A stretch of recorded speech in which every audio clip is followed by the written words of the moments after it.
The Pet Lamb, a Pastoral. William Wordsworth. The dew was falling fast, the stars began to blink.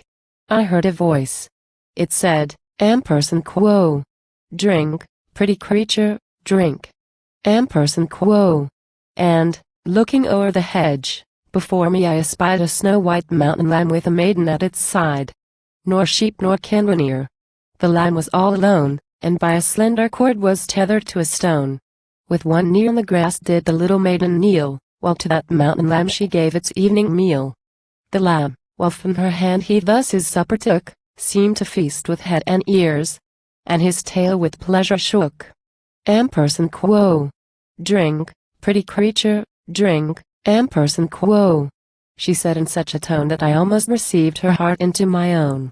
'Twas little Barbarathwaite, a child of beauty rare. I watched them with delight, they were a lovely pair. Now with her empty can the maiden turned away, but ere 10 yards were gone her footsteps did she stay. Right towards the lamb she looked, and from a shady place I unobserved could see the workings of her face. If nature to her tongue could measured numbers bring, thus, thought I, to her lamb that little maid might sing, quo. What ails thee, young one? What? Why pull so at thy cord? Is it not well with thee? Well both for bed and board? Thy plot of grass is soft, and green as grass can be. Rest, little young one, rest. What is single quotee that aileth thee? Quo. What is it thou wouldst seek? What is wanting to thy heart? Thy limbs are they not strong?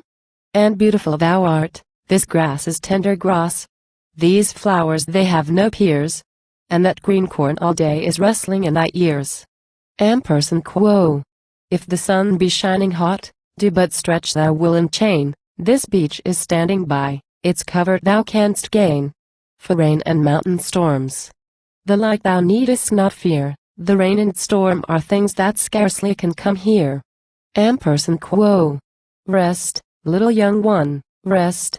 Thou hast forgot the day when my father found thee first in places far away. Many flocks were on the hills, but thou wert owned by none, and thy mother from thy side forevermore was gone. Quo. He took thee in his arms, and in pity brought thee home, a blessed day for thee. Then whither wouldst thou roam? A faithful nurse thou hast. The dam that did thee in upon the mountain tops no kinder could have been. Quo. Thou knowest that twice a day I have brought thee in this kin fresh water from the brook, as clear as ever ran. And twice in the day, when the ground is wet with dew, I bring thee draughts of milk, warm milk it is and new. Quo. Thy limbs will shortly be twice as stout as they are now, then I'll yoke thee to my cart like a pony in the plough. My playmate thou shalt be. And when the wind is cold our hearth shall be thy bed, our house shall be thy fold.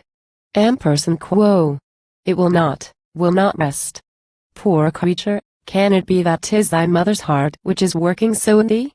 Things that I know not of belike to thee are dear, and dreams of things which thou canst neither see nor hear. Quo. Alas, the mountain tops that look so green and fair. I've heard of fearful winds and darkness that come there. The little brooks that seem all pastime and all play, when they're angry, roar like lions for their prey. Quo. Here thou needest not dread the raven in the sky. Night and day thou art safe, our cottage is hard by.